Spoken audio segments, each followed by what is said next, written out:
आनंद मठ। आनंद मठ और ऋषियों की अनमोल धरोहर को संजोएं।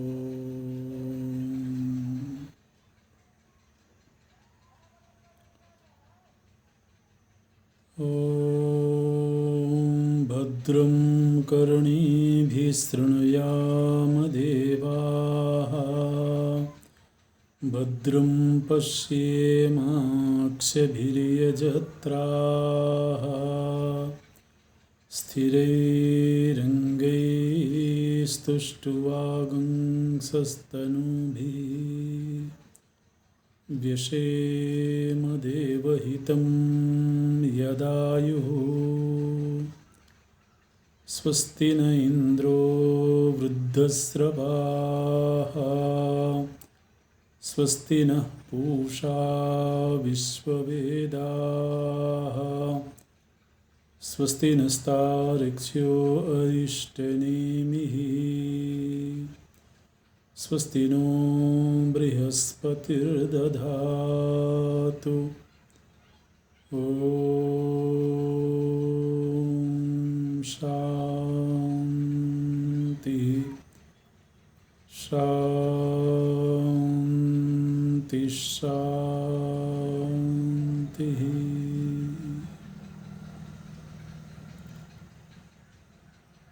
सच्चिदानन्दरूपाय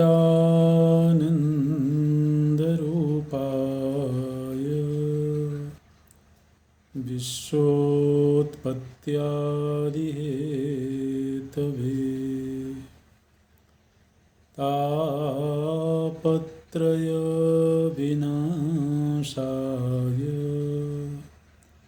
श्रीकृष्णाय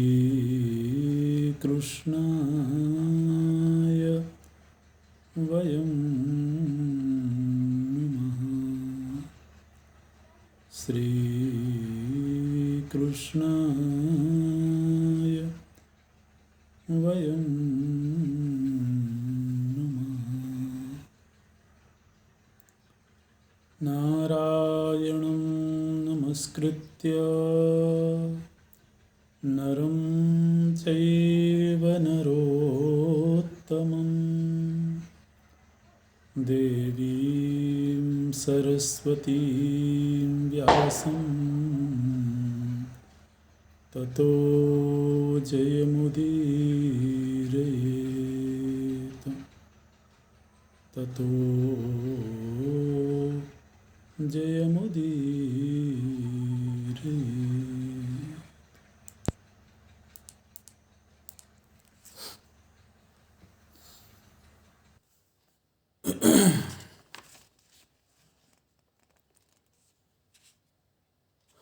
महाराज जनक और एक सन्यासिनी के मध्य संवाद हो रहा है। ये बहुत सूक्ष्म संवाद है। गृहस्थाश्रम और सन्यास आश्रम के मध्य एक सूक्ष्म विचारणा है, एक विचार है। तो यदि इस विषय को समझना हो तो थोड़ा ज़्यादा एकाग्रता के साथ सुनना होगा।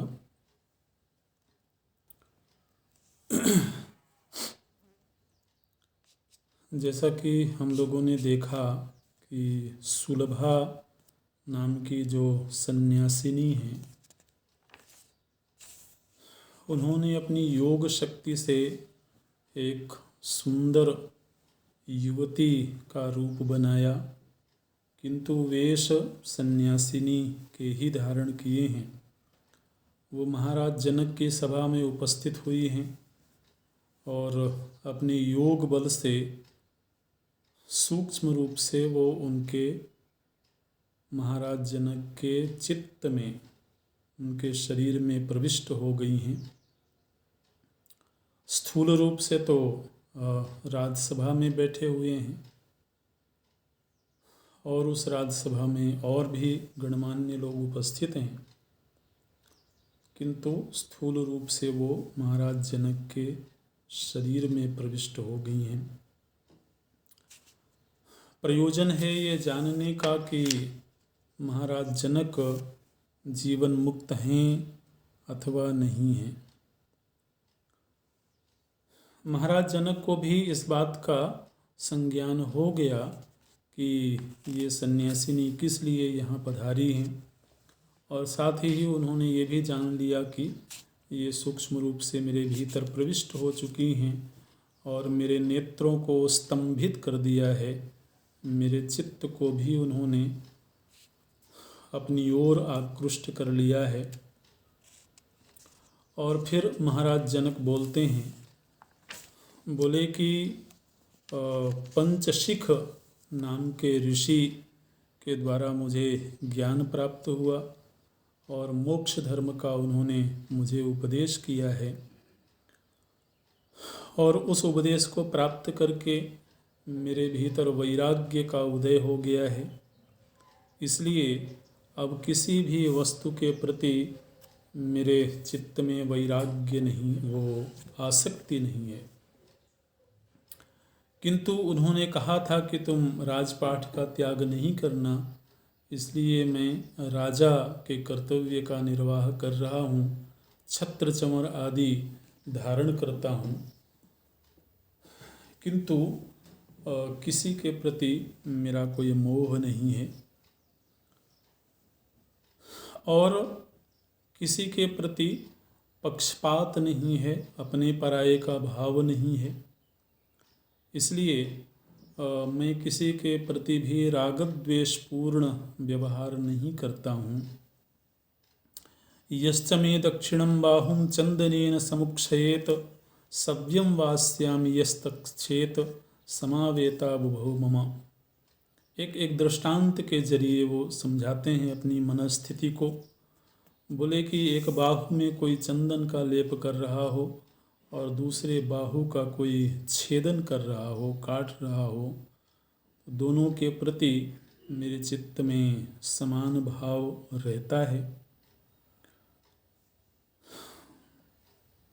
ऋषियों ने ऐसा कहा है कि मोक्ष के लिए 3 मुख्य साधन हैं। ये महाराज जनक बोलते हैं, मोक्षे ही त्रिविधा निष्ठा दृष्टान्यैर्मोक्षवित्तमैः ज्ञानम लोकोत्तरम यच्च सर्वत्यागश्च कर्मणाम।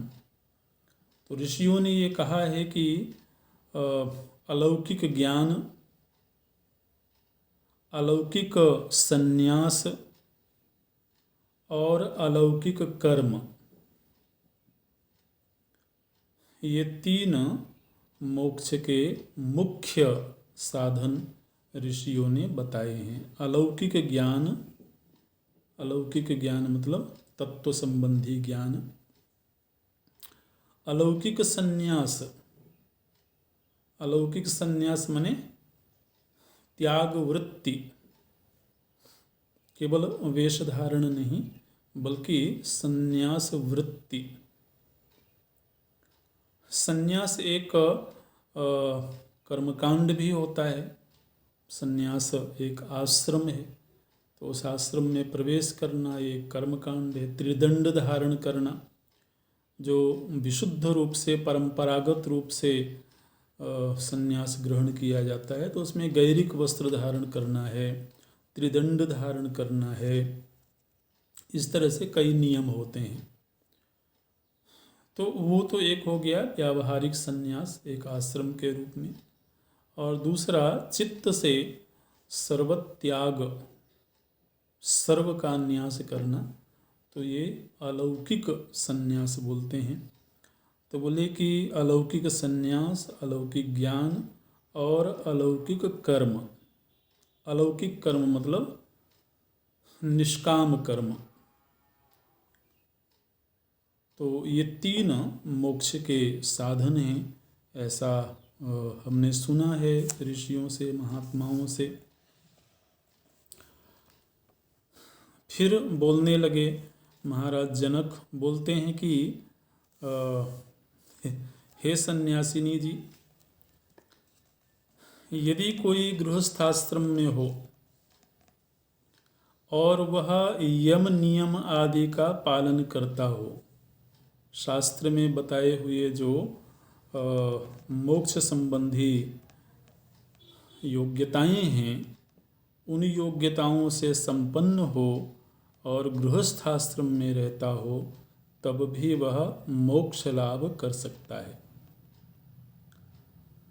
और दूसरी तरफ कोई संन्यास आश्रम में हो किंतु कामना और द्वेष से युक्त हो, तो वह मुक्ति से वंचित रहेगा,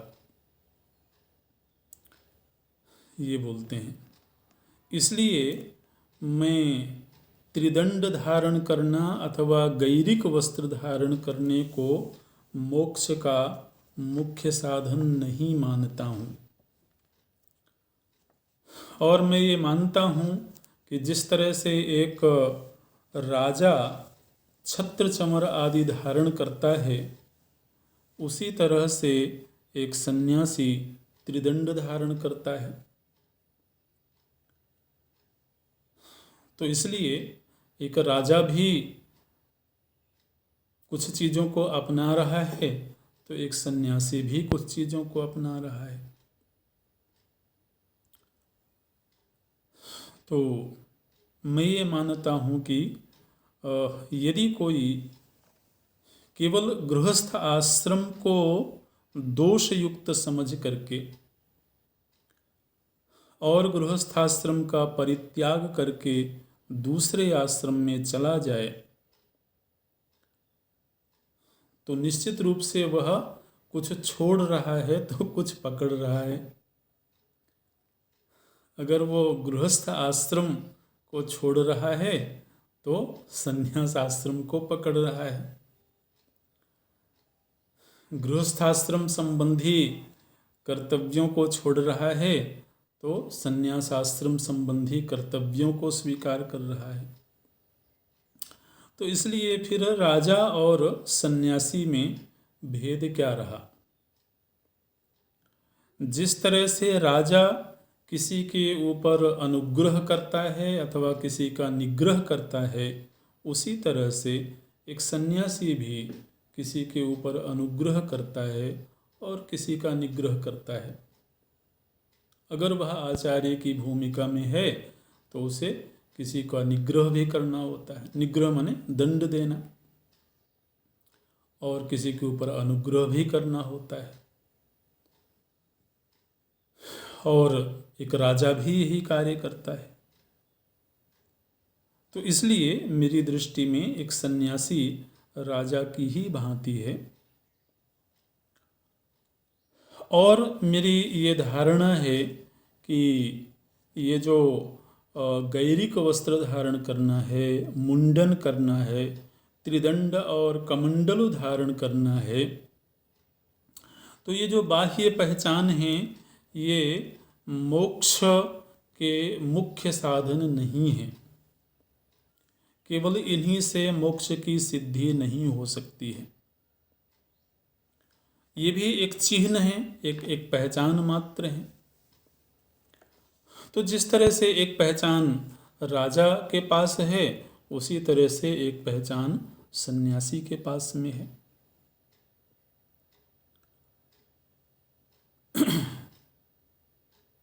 तो इसलिए यदि सत्यपि लिंगेस्मिन् ज्ञानमेवात्र कारणम निर्मोक्षायेह दुःखस्य लिंगमात्रम निरर्थकम। यदि किसी ने लिंग मात्र धारण किया है, केवल पहचान धारण किया है, किंतु वह ज्ञान से संपन्न नहीं है, तो फिर मैं ये नहीं मानता हूँ कि केवल लिंग धारण करने मात्र से कोई सन्यासी मोक्ष का अधिकारी हो जाएगा। मोक्ष का जो मुख्य साधन है वो ज्ञान है। इसलिए यहाँ तक कि कोई बहुत दरिद्र है या कि कोई बहुत धन संपन्न है, तो कोई दरिद्र है इसलिए वह मोक्ष का अधिकारी हो जाएगा और कोई धन संपन्न है तो वह मोक्ष से वंचित रह जाएगा, ऐसा भी मैं नहीं मानता हूँ। आकिंचन्ये न मोक्षोस्ति किंचन्ये नास्ति बंधनम। अकिंचन होने में माने निर्धन होने में मोक्ष नहीं है और धन संपन्न होने में बंधन नहीं है, बल्कि संपन्नता और निर्धनता ये दोनों ही बाह्य वस्तुएं हैं। इन दोनों का मोक्ष से कोई लेना देना नहीं है। मोक्ष तो ज्ञानेन मुच्यते, जंतुः ज्ञानेन मुच्यते। अब वह ज्ञान यदि संपन्नता के बीच मिल जाए तो भी मुक्त हो सकता है, विपन्नता के बीच मिल जाए तो भी मुक्त हो सकता है। ऐसे इसलिए मैं अपने विषय में ऐसा अनुभव करता हूँ कि मैं राज चिन्ह धारण करने पर भी, छत्र चमर आदि धारण करने पर भी मैं बंधनों से मुक्त हूँ। मैंने ज्ञान के बल से ममत्व के बंधन को काट डाला है। अच्छा, तो ये तो महाराज जनक ने अपने विषय में बोला। फिर बोलते हैं कि मैं आपको देख रहा हूँ तो आप बड़ी सुकुमार हैं, आप बड़ी सुंदर हैं, बड़ी मनोहर हैं,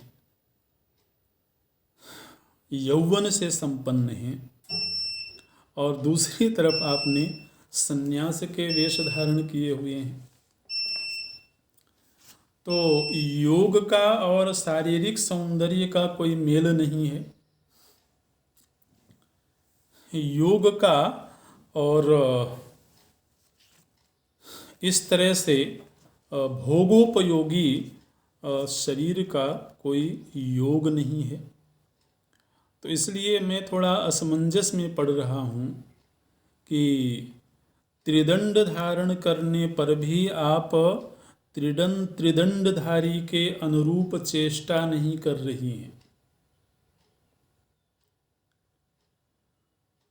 आप ने गैरिक वस्त्र धारण किया हुआ है, लेकिन सन्यास आश्रम के नियम की आप रक्षा नहीं कर रही हैं। अच्छा, और यदि आपने अपने वास्तविक रूप को छिपाया हुआ है किसी प्रयोजन से, तो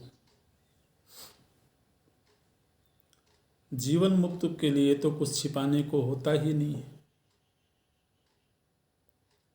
आरंभ में ही हमने देखा था कि वो जो सन्यासिनी थी, उन्होंने महाराज जनक के चित्त को अपनी ओर आकृष्ट कर लिया था और उनके नेत्र ज्योति को बांध लिया था।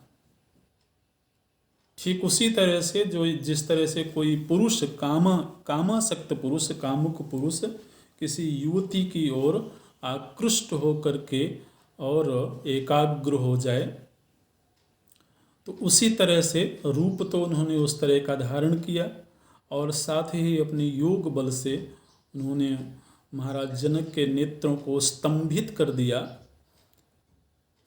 तो ये जो व्यवहार किया गया सन्यासिनी के द्वारा, तो इस व्यवहार को लेकर के महाराज जनक बोलते हैं कि आपकी जो चेष्टा है वह एक सन्यासी के अनुरूप नहीं है। दूसरे, ये तो मैं जानता हूँ कि आप मेरे ज्ञान की, मेरे स्थिति की परीक्षा लेने के लिए आप यहाँ आई हैं, लेकिन आप ये जो व्यवहार कर रही हैं, ये व्यवहार आपके अनुरूप नहीं है। किस तरह से अनुरूप नहीं है? बोले कि मैं ऐसा समझ पा रहा हूँ कि आप ब्राह्मण कन्या हैं और मैं एक क्षत्रिय हूँ। चूंकि सूक्ष्म रूप में वो सन्यासिनी जनक महाराज के शरीर में प्रविष्ट हो गई थी, तो इस बात को लेकर के महाराज जनक नाराजगी व्यक्त कर रहे हैं। बोले कि एक ब्राह्मणी कन्या और एक क्षत्रिय का कोई संसर्ग नहीं हो सकता है, इसलिए आप मेरे शरीर में प्रविष्ट हुई हैं तो आपने वर्ण संकरता के दोष को ग्रहण किया, आपके ऊपर दोष लगा है। इसी तरह से आप मोक्ष धर्म संन्यास आश्रम में हैं, आपके वेश से ऐसा मालूम पड़ रहा है, और मैं एक गृहस्थाश्रमी हूँ। तो एक गृहस्थाश्रमी और एक सन्यासी का संसर्ग नहीं हो सकता है, इसलिए आपने आश्रम संकर नामक दोष को ग्रहण किया, वर्ण संकरता के दोष को ग्रहण किया, आश्रम संकरता के दोष को ग्रहण किया। मुझे नहीं मालूम कि आपका गोत्र क्या है, तो इसलिए हो सकता है हम दोनों का गोत्र ऐसा हो जिनमें कि आपस में संसर्ग ना हो सके। तो इसलिए गोत्र संकर नामक दोष भी आपने ग्रहण किया है, और मुझे नहीं मालूम है कि आपके पति जीवित हैं अथवा नहीं। आप पराई स्त्री हैं, इतना तो मैं ज़रूर जानता हूँ, इसलिए आपने मेरे शरीर में प्रविष्ट होकर के धर्म संकरता नामक दोष को भी ग्रहण किया है। अगर आप ये कहें कि आप पूरी तरह से स्वतंत्र हैं, आप किसी के अधीन नहीं हैं, ऐसा होने पर भी आपको ये धर्म नहीं अनुमति देगा कि आप किसी और पुरुष के शरीर में प्रवेश करें। तो इसलिए मैं आपको दुष्टा के रूप में देख रहा हूँ। आप एक दुष्ट स्त्री जैसा व्यवहार कर रही हैं, क्योंकि हमारे शास्त्र ने ये कहा है कि काम और योग का कभी भी संयोग नहीं हो सकता है।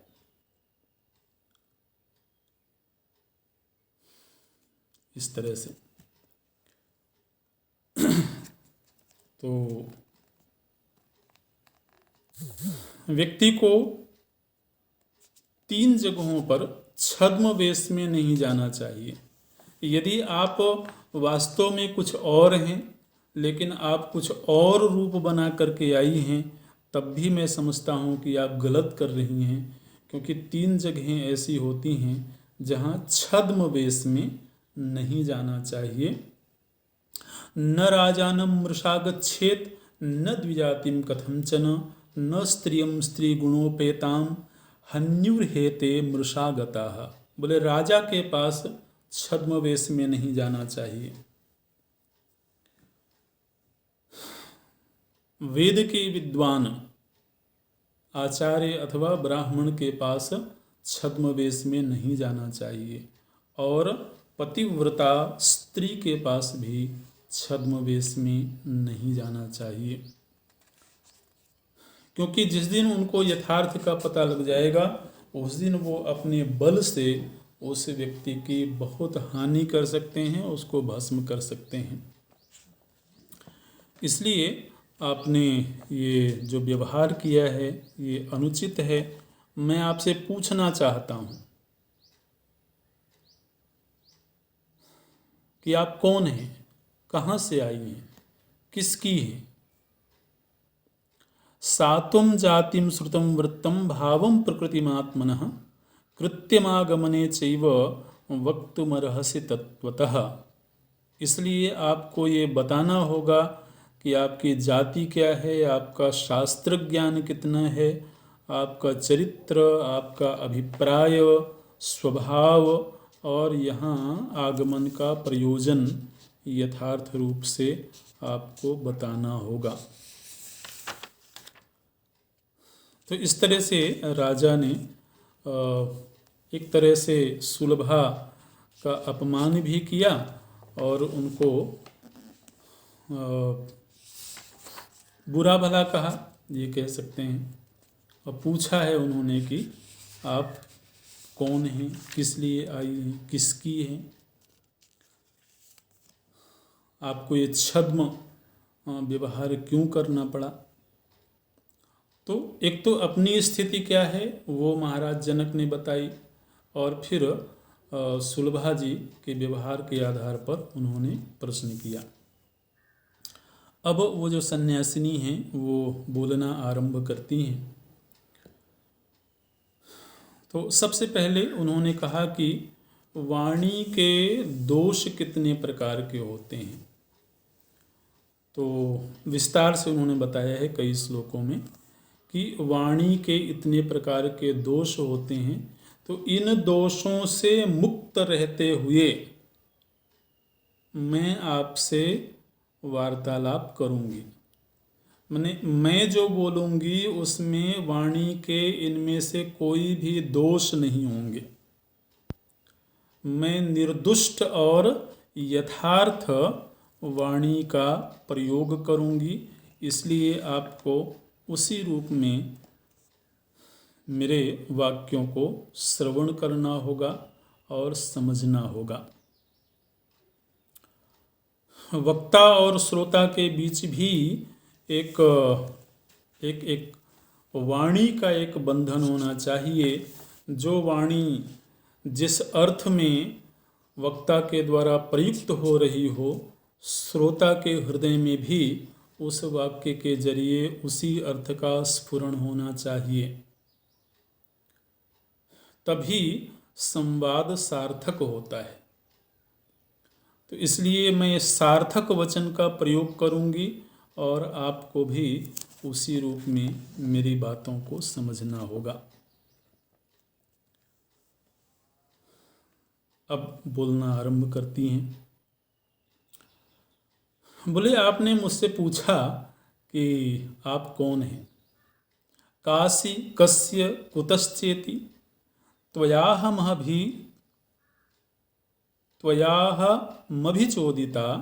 तत्रोत्तरमिदं वाक्यम राजन्येकम अनाह शृणु। बोले कि हे राजन, आपने मुझसे पूछा कि आप कौन हो, आप किसकी हो, कहाँ से आई हो। तो इन प्रश्नों का यथार्थ उत्तर मैं आपको दे रही हूँ और आप एकाग्रचित्त हो करके सुनिए। इसका मतलब है कि उनके वक्तव्य में कोई विशेष बात होगी, अन्यथा इतनी भूमिका बनाने की आवश्यकता नहीं होती। बोलती हैं कि राजन, इस जगत में जितने भी प्राणी उत्पन्न होते हैं, सभी प्राणियों का जो शरीर है वो अनेक तत्वों से मिलकर के बना होता है। सभी प्राणियों का शरीर अनेक तत्वों से मिलकर के बना होता है। वो अनेक तत्व को क्या हैं? तो यहाँ पर 30 तत्वों का जिक्र वो सन्यासिनी करती हैं। संक्षेप में बोलते हैं तो एक तो 10 इंद्रियां हो गई, ज्ञान इंद्रियां और कर्म इंद्रियां मिला करके 10, फिर एक मन 11वां हो गया, फिर बुद्धि को अलग गिनती हैं तो द्वादशस्त अपरः तत्र बुद्धिर्नाम गुण स्मृतः। तो 12वीं बुद्धि है और 13वां है सत्व गुण को अलग गिनती हैं। तो सत्व 13वां, अहंकार 14वां। फिर प्रत्येक व्यक्ति अपनी वासनाओं के आधार पर व्यवहार करता है, तो वासना भी एक तत्व है 15वां। फिर एक संघात है, इन सभी का समुच्चय है एक, उसको संघात बोला जाता है, तो उसको बोलते हैं 16वां। फिर प्रकृति माने माया और पुरुष जो प्रकाश रूप है, तो ये 18 हो गए, 17वां और 18वां। इसी तरह से फिर कुछ और शब्द हैं। एक है द्वंद्व, 19वां है। काल, ये 20वां है। फिर 5 महाभूत तो 25 हो गए। सद्भाव और असद्भाव योग, ये सब पारिभाषिक शब्द हैं, तो अभी इनकी व्याख्या नहीं देखेंगे। सद्भाव योग और असद्भाव योग, ये मिला करके हो गए 27। और विधि, शुक्र और बल, तो ये कुल मिलाकर के 30 गुण हैं। तो उन्होंने कहा कि ये जो 30 घटक हैं, इन 30 घटकों से मिला हुआ जो एक संघात है, उसको शरीर बोला जाता है।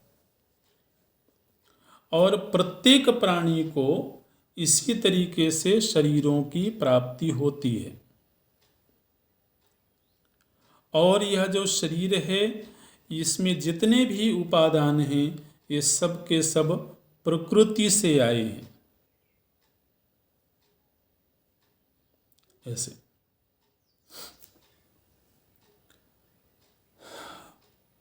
तो इस संघात के भीतर एक आत्मा है। अब मैं आपसे ये पूछती हूँ कि जब एक ही पृथ्वी तत्व आपके शरीर में है, वही पृथ्वी तत्व मेरे शरीर में भी है, तो आप ये कैसे पूछ सकते हैं कि तुम कौन हो?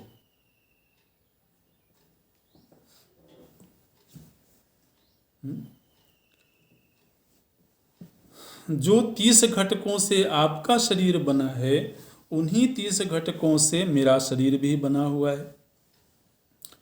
तो आप ये कैसे पूछ सकते हैं कि तुम कौन हो?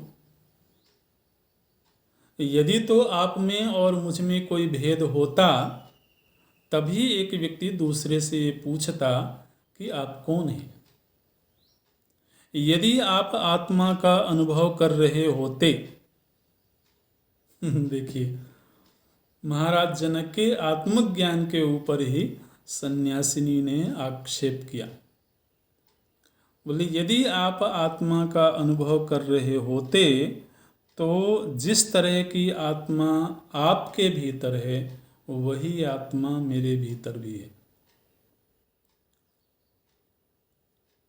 तो फिर एक आत्मा दूसरे आत्मा से ये कैसे पूछ सकती है कि तुम कौन हो?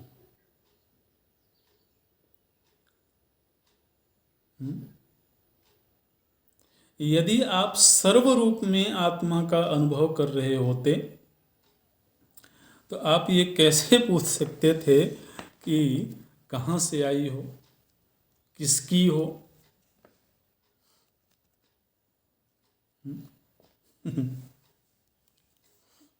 बोलती हैं,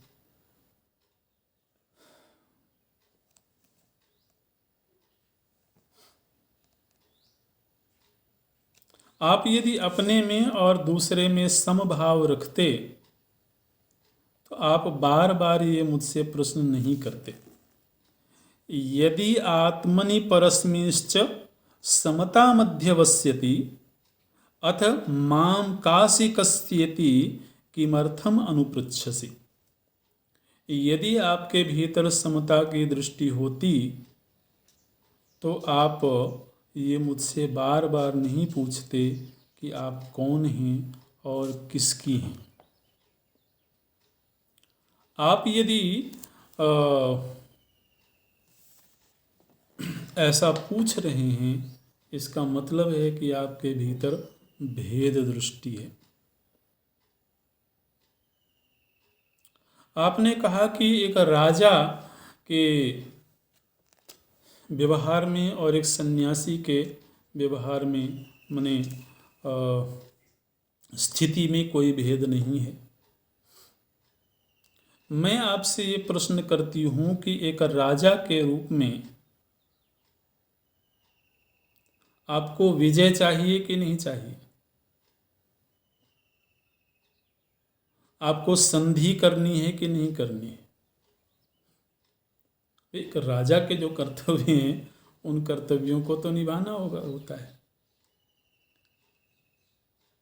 यदि कोई अपराधी आएगा तो आप उसको दंडित करेंगे कि नहीं करेंगे।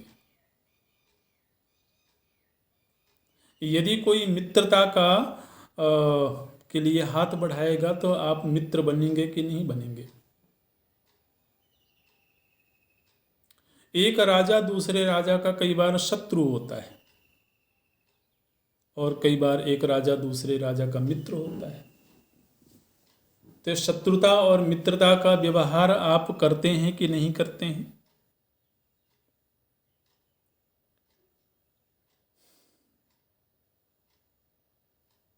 आपके चित्त में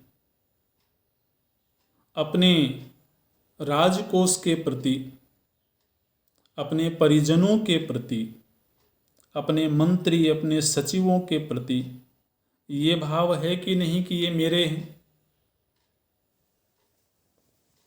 यदि आप उनसे ममता की वृत्ति रखेंगे ही नहीं तो फिर आप राजा कैसे बनेंगे। फिर तो कोई भी दूसरा व्यक्ति आकर के कह दे कि अब तो मैं राजा हूं तो क्या आप छोड़ देंगे। तो क्या आप अपने और पराये का व्यवहार करते हैं कि नहीं। क्या यही जीवन मुक्त का लक्षण है। मैं ऐसा समझती हूं कि आप योग युक्त नहीं हैं। ये उन्होंने बोला है। बोलती हैं कि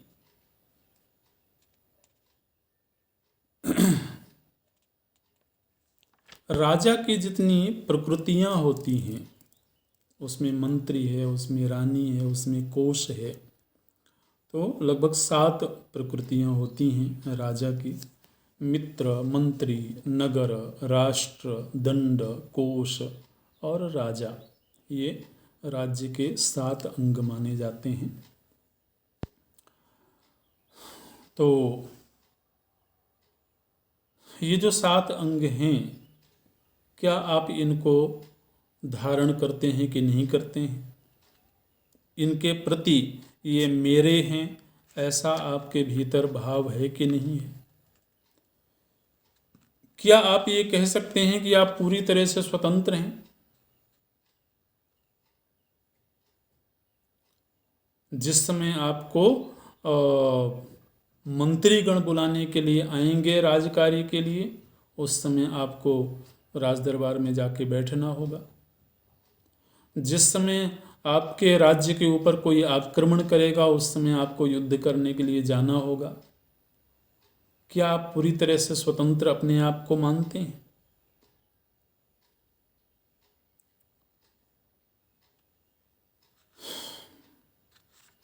अपने सेवकों से, अपने सचिवों से आपको अपनी बात मनवानी होगी।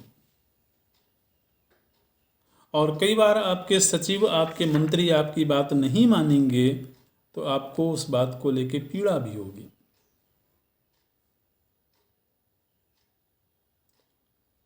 यदि आपके खिलाफ कहीं गुटबंदी होने लगे, मंत्री लोग आपस में बैठ करके और आपके खिलाफ ही कोई षड्यंत्र करने लगे, तो क्या आपको भय होगा कि नहीं होगा।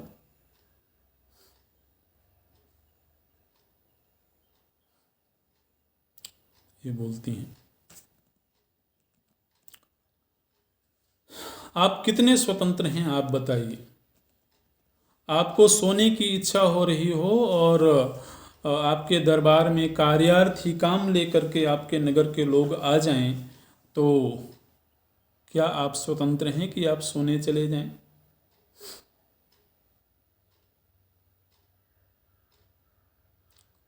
क्या आप स्वतंत्र हैं कि आप छत्र के बिना भी रह सकें। क्या आप स्वतंत्र हैं कि आप सचिवों, मंत्रियों, सैनिकों के बिना भी कहीं जा सकें।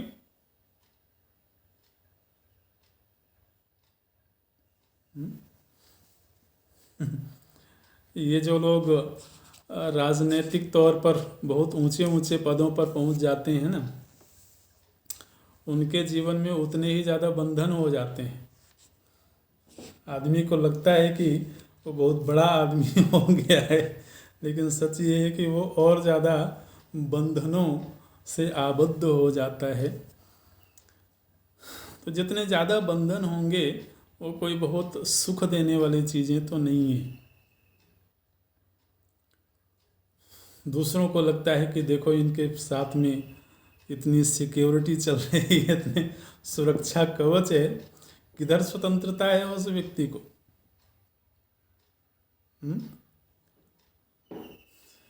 तो वो पूछती हैं कि क्या आप पूरी तरह से अपने आप को स्वतंत्र अनुभव करते हैं?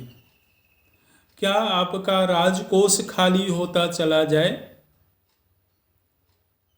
तो आप उतनी ही सुखपूर्वक सो पाएंगे?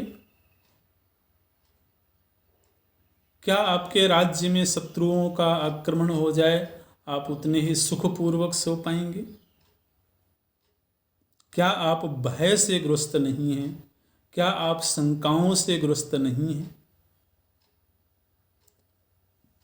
क्या आप तरह तरह के बंधनों में नहीं हैं?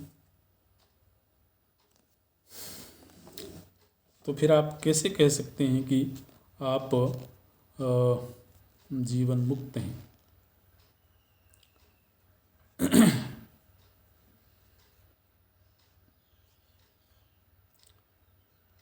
ये जो नगर है, राष्ट्र है, सेना है, कोश है, मंत्री हैं, ये सब मेरे हैं ऐसा आप मानते हैं। क्योंकि जब किसी भी चीज़ से व्यक्ति की ममता नहीं होगी तो वह किसी पहचान को धारण नहीं कर पाएगा। राजा के पहचान को धारण करने का मतलब है कि इन सब चीज़ों से ममता करना। आखिर एक राजा एक ही राज्य का राजा होगा ना। तो एक राज्य का राजा मतलब जिस राज्य से उसकी ममता होगी। राज्य तो बहुत होंगे धरती में, लेकिन जिस राज्य से ममता होगी उसी राज्य का तो वो राजा कहलाएगा। तो फिर आप कैसे कह सकते हैं कि आपके भीतर ममता नहीं है? और ममता होगी तो वो अहमता लेकर के आएगी। मैं राजा हूं, ये तो अभिमान धारण करना ही पड़ेगा। तो फिर मैं पूछती हूँ कि आप अपने सभा में बैठ कर के लोगों के सामने ये क्यों डीग हाँकते हैं कि आप जीवन मुक्त हैं?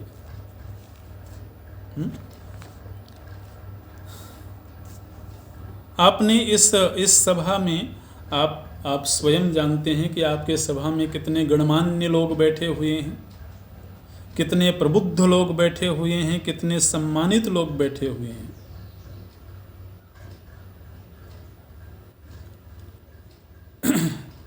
तो इन लोगों के बीच में आपने ऐसी बातें कही जो बातें इस सभा में कहने योग्य नहीं थी।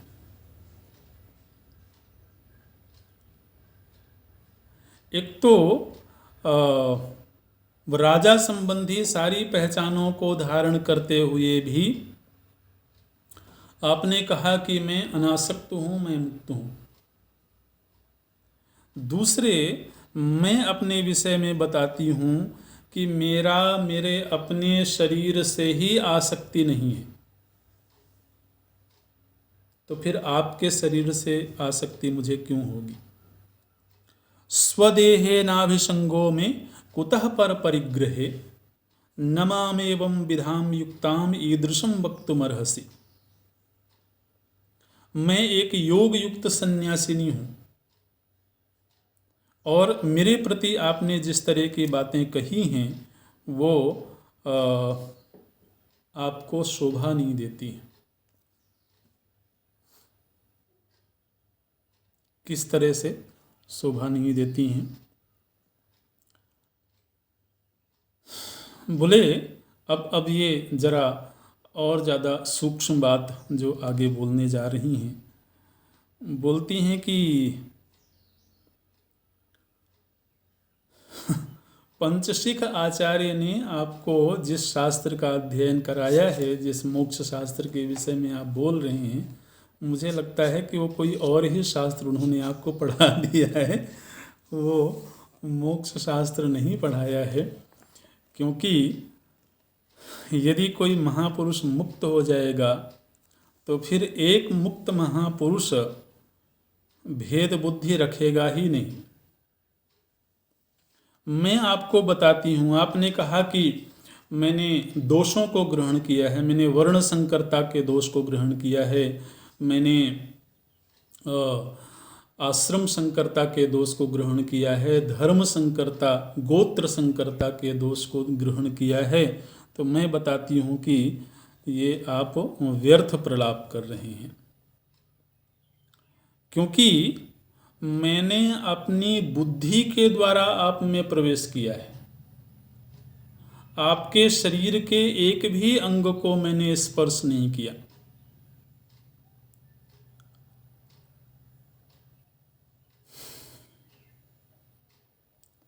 और यदि आप सर्वथा मुक्त हैं तो फिर उस शरीर से आपकी ममता क्यों है जिस शरीर में आप कह रहे हैं कि मैंने प्रवेश किया?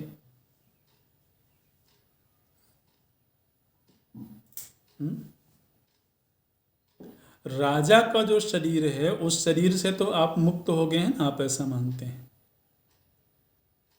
तो जिस शरीर से आप मुक्त हो चुके हैं उस शरीर में मैं प्रवेश करूं या कोई भी प्रवेश करे, आपको उससे क्या वास्ता है?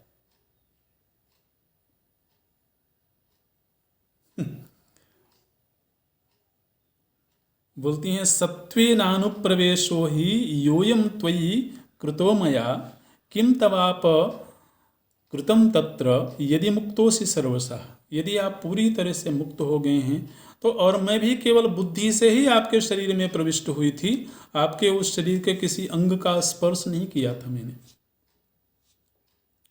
लेकिन ऐसा होने पर भी आपने मेरे ऊपर आक्षेप किया।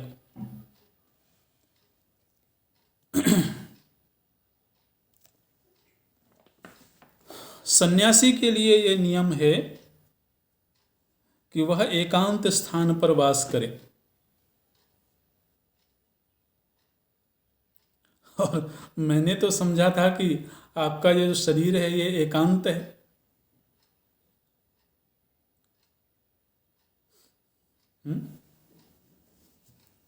क्योंकि आप तो छोड़ चुके हैं ना, आपका तो उससे मोह छूट गया, उससे ममता छूट गई है। तो मैंने यही समझ करके इस शरीर में प्रवेश किया, क्योंकि सन्यासी का ये कर्तव्य है कि उसको एकांत में ही रहना चाहिए। तो आपके इस शरीर को एकांत समझ करके ही मैंने इसमें प्रवेश किया।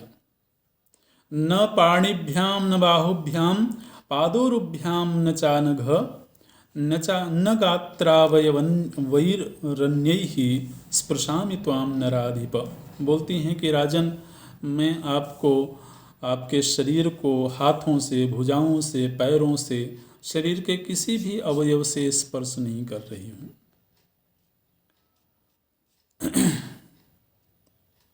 इस तरह से। इसलिए आप यदि मुक्त होते और आप सर्वात्म भाव की दृष्टि से संपन्न होते तो आप इतनी बड़ी सभा में स्त्री पुरुष संयोग संबंधी बातें नहीं करते, क्योंकि आप जानते हैं कि इस सभा में बहुत विद्वान, बहुत गणमान्य लोग बैठे हुए हैं।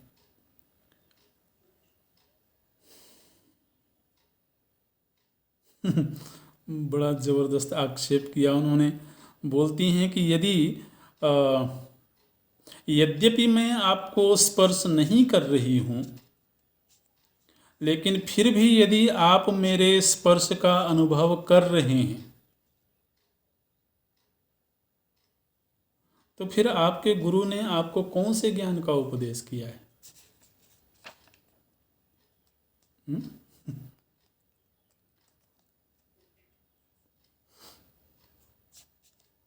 आप यदि अपने आप को ऐसा मानते हैं कि आप पर स्त्री के स्पर्श से गार्हस्थ्य धर्म से गिर गए हैं, तो इसका मतलब है कि आप अभी मोक्ष को नहीं प्राप्त कर सके हैं। जीवन मुक्त का जीवन मुक्त के साथ में एक संयोग होने पर वर्ण संकरता नहीं होती है। अब ये बहुत ही सूक्ष्म बात है, ये शरीर के स्तर की बात नहीं है, इसलिए हो सकता है सभी को न ये बात समझ में आए। बोलती हैं कि जीवन मुक्त पुरुष का जीवन मुक्त के साथ संयोग होने पर वर्ण संकरता नहीं होती है। इसी तरह से एकत्व का पृथक्त्व के साथ आत्मा का प्रकृति के साथ संयोग होने पर वर्ण संकरता नहीं होती है। ये बोलती हैं, नहीं मुक्तस्य मुक्तेन ज्ञस्यैकत्व पृथक्त्वयोः भावाभाव समायोगे जायते वर्ण संकरः।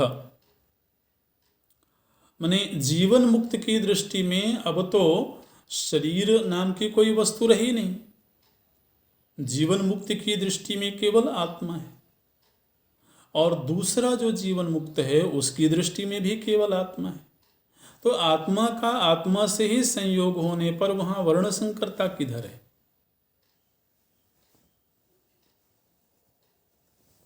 इसी तरह से एकत्व का पृथक्त्व में देखिए, एक ही वायु तत्व जो इस प्रकृति में है वही वायु तत्व प्रत्येक प्राणी के शरीर में जा रहा है। तो एक ही वायु तत्व के अलग अलग प्राणियों के शरीर में प्रवेश करने से क्या वर्ण संकरता हो गई? इसी तरह से आत्मा एक है और प्रकृति में अनेकता है, तो प्रकृति से संसर्ग होने पर भी उसमें वर्ण संकरता नहीं होती है।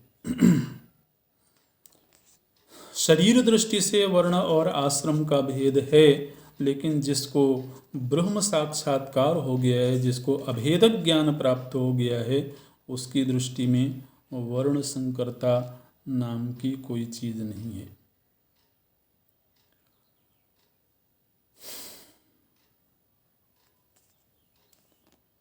ऐसे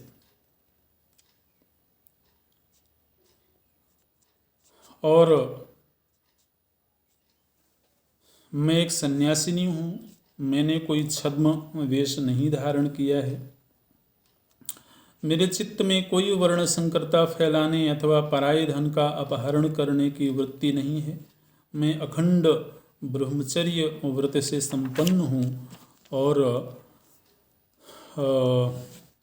ये केवल वाणी का व्यापार नहीं है, बल्कि मैं परब्रह्म में निमग्न हूँ, और मैं आपके इस छोड़े हुए, आपकी दृष्टि में आपके द्वारा छोड़े हुए शरीर में मैंने प्रवेश किया है, ये मान करके कि ये सर्वथा एकांत स्थान है,